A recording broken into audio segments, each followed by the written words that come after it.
Pembahasan pertama yaitu gangguan kecemasan pasca trauma. Kecemasan adalah suatu perasaan takut dan khawatir yang tidak menyenangkan. Rasa takut yang menyebar, tidak menyenangkan, tidak jelas, sering disertai gejala otonom seperti sakit kepala, keringat, sesak di dada, ketidaknyamanan, perut ringan, dan kegelisahan yang ditunjukkan oleh ketidakmampuan untuk duduk atau berdiri diam lama-lama. Selanjutnya ada jenis-jenis gangguan kecemasan, yaitu separation anxiety, yaitu merupakan gangguan kecemasan dalam perpisahan. Yang kedua ada generalized anxiety, merupakan gangguan kecemasan umum. Yang ketiga ada social anxiety, yaitu merupakan gangguan kecemasan dalam sosial. Selanjutnya ada selective mood themes dan ada specific disorder. Selanjutnya ada post-traumatic stress disorder, dan yang terakhir ada obsessive compulsive disorder. Yang pertama ada separation anxiety, yaitu merupakan gangguan kecemasan dalam perpisahan. Kecemasan dan kecemasan yang tidak pantas dan berlebihan sehubungan dengan perpisahan dari orang-orang kepada siapa individu yang dilampirkan, sebagaimana dibuktikan oleh sekurang-kurangnya 3 hal tersebut. Yang pertama, stres berulang yang berlebihan saat mengantisipasi atau mengalami perpisahan dari rumah atau dari toko attachment utama. Yang kedua, kecemasan yang terus-menerus dan berlebihan tentang kehilangan tokoh-tokoh besar atau merugikan mereka, seperti penyakit, luka, bencana, atau kematian. Yang ketiga, kecemasan yang terus-menerus dan berlebihan tentang mengalami kejadian yang tidak diinginkan, misalnya terseret, diculik, mengalami kecelakaan, menjadi sakit yang menyebabkan perpisahan dari tokoh utama. Yang keempat, keengganan atau penolakan terus-menerus untuk keluar jauh dari rumah, ke sekolah, bekerja, atau di tempat lain karena takut berpisah. Yang kelima, ketakutan dan keengganan yang terus-menerus yang berlebihan untuk menyendiri atau tanpa tokoh besar di rumah atau di lingkungan lainnya. Dan yang terakhir, keengganan yang terus-menerus atau penolakan untuk tidur jauh dari rumah atau tertidur tanpa berada di dekat tokoh besar. Selanjutnya ada general anxiety. Nah, di sini memiliki kriteria diagnostik. Kecemasan dan kekhawatiran yang berlebihan tentang sejumlah kejadian atau aktivitas yang terjadi lebih banyak hari pada tidak minimal 6 bulannya. Kesulitan dalam mengendalikan kekhawatiran.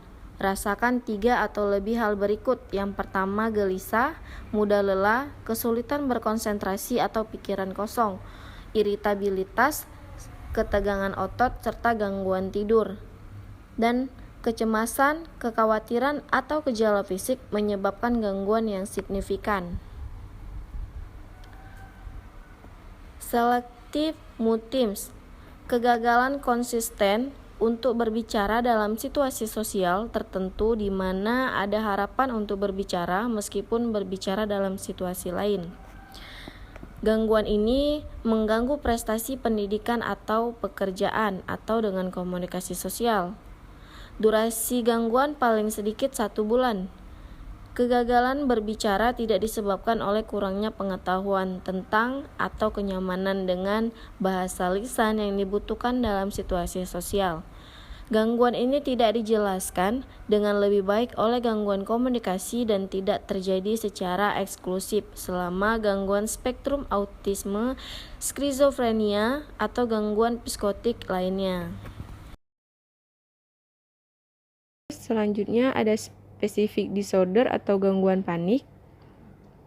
Sebuah lonjakan tiba-tiba takut intens atau ketidaknyamanan di mana 4 atau lebih dari berikut ini terjadi dengan cepat mencapai puncaknya dalam beberapa menit. Yang pertama ada palpitasi atau jantung berdebar, berkeringat, gemetar, sensasi sesak napas, perasaan tersedak, nyeri dada atau ketidaknyamanan, mual atau sakit perut, pusing atau ringan, chills atau hot flushes, mati rasa atau kesemutan, ketidaknyamanan atau terlepas takut kehilangan kontrol atau menjadi gila, dan yang terakhir ada takut mati. Selanjutnya ada post traumatic stress disorder atau gangguan stres pasca trauma, yaitu kondisi kesehatan jiwa yang dipicu oleh peristiwa yang traumatis, baik dengan mengalaminya maupun menyaksikannya. Kebanyakan orang yang mengalami kejadian traumatis akan menghadapi kesulitan dalam menjalaninya, tetapi dengan waktu dan perawatan diri yang baik, kesulitan akan berkurang. Gejala PTSD atau Post Traumatic Stress Disorder. Gejala PTSD pada umumnya terbagi menjadi 4 gejala. Yang pertama, gejala ingatan intrusif. Dan yang kedua ada avoid atau menghindar. Yang ketiga, ada perubahan negatif pada cara berpikir dan mood. Yang keempat, ada perubahan pada reaksi emosional maupun fisik. Selanjutnya itu ada obsesi kompulsif disorder. Gangguan obsesi kompulsif adalah suatu gangguan cemas yang ditandai dengan adanya suatu ide yang mendesak dan adanya dorongan yang tak dapat ditahan untuk melakukan sesuatu dan dilakukan dengan berulang kali. Obsesi sendiri memiliki pengertian gagasan, bayangan, dan impuls yang timbul dalam pikiran secara berulang-ulang sangat mengganggu dan pasien merasa tidak mampu untuk menghentikannya. Selanjutnya itu ada kriteria diagnosis umum. Poin pertama itu ada obsesi, dan yang kedua ada pikiran berulang-ulang yang mengganggu pikiran dalam bentuk gambar ataupun dorongan dialami oleh seorang tersebut sebagai intrusif atau tidak pantas dan menyebabkan kecemasan atau tekanan yang ditandai. Yang ketiga ada orang mencoba untuk mengabaikan atau menekankan pikiran semacam itu atau tidak menetralisirnya dengan beberapa pikiran atau tindakan lain kompulsif.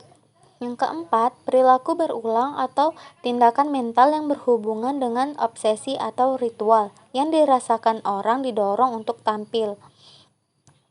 Yang kelima, ada perilaku yang ditunjukkan untuk mencegah atau mengurangi kecemasan atau kesusahan. Dan yang keenam, obsesi atau kompulsif memakan waktu 1 jam per hari, menyebabnya tertekannya atau mengganggu fungsi sehari-hari. Yang ketujuh, ada tidak dikaitkan dengan efek fisiologis zat-zat. Dan yang ke-8, ada tidak diperhitungkan dengan gangguan lain. Selanjutnya itu ada kriteria diagnosis umum. Nah, jadi gejala yang pertama itu ada gejala fisiologi 2 atau lebih. Dan yang kedua ada iritabilitas atau ledakan kemarahan. Dan yang ketiga ada perilaku sembrono atau rusak diri sendiri. Dan yang keempat ada hyperkinesia.